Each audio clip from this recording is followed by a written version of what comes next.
Hey guys, this is my compass nomenclature video. I'm a little under the weather today, sorry about that. I apologize for the sounds that are coming out of my body that you'll have to hear on this video, but I figure if I can do these videos when I'm ill, I should be able to perform the skills when I'm healthy. Makes sense to me. Lots of types of compasses.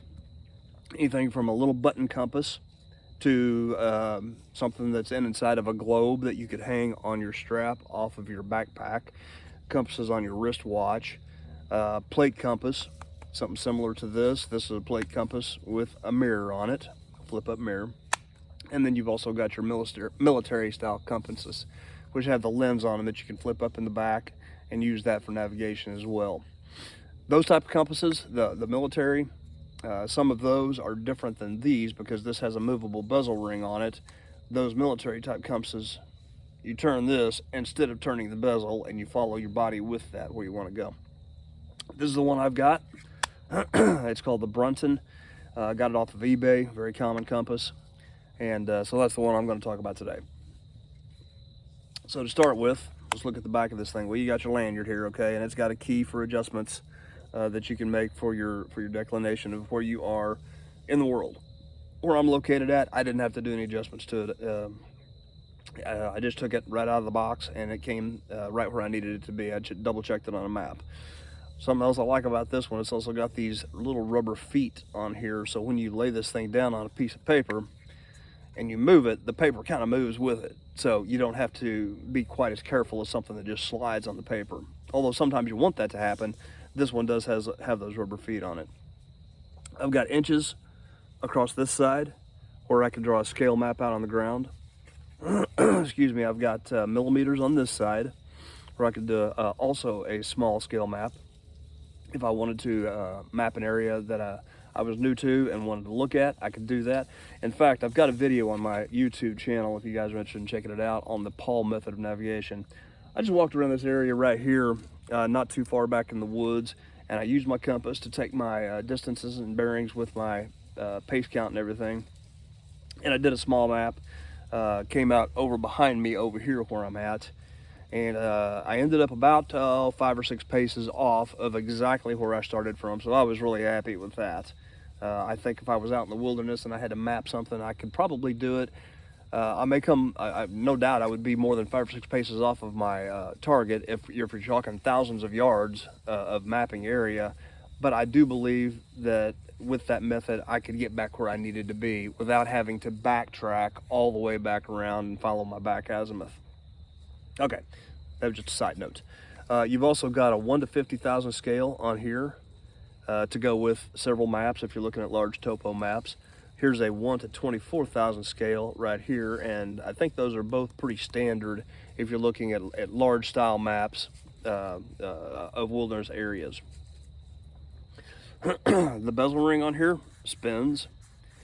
If I wanted to find a bearing, right there, okay? I see a pine tree right there. It's probably 30 feet from me. It's not a long ways from me, but I'm gonna sight that sucker in, okay? I'm looking through the sights on top here, and I'm looking at my bezel ring, and that tree is 210 degrees from where I'm sitting right now. Well, let me take that back. Let me get red in the shed. Okay. Yeah. Keep going. My wedding ring must be messing with the needle a little bit. Okay, I got north right here. You can probably see that in. North is right there. That pine tree.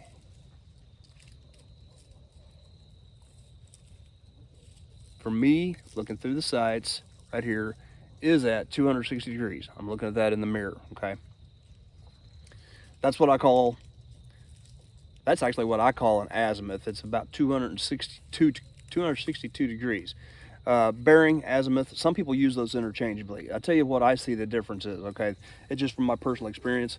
I work with a surveyor currently, and he sends me drawings to work on, and he has bearings and distances on those drawings. For instance, north 89 degrees, 50 minutes, 22 seconds east, okay? the bearings and distances are broken down into 90-degree segments of the 360 degrees on the compass. Excuse me.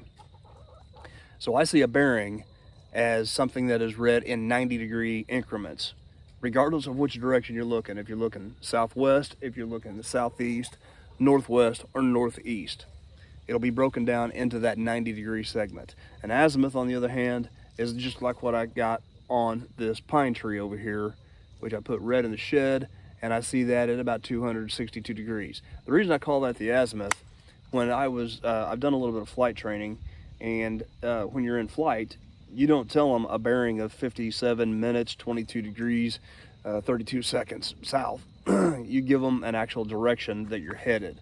In this case, I would say I'm on a heading of 262 degrees. To me, that's an azimuth. I may have those totally backwards, but that's the way I've always understood them. Okay, back to the compass. The bezel ring, the 360 degrees all the way around, that is how you get a reading off of it.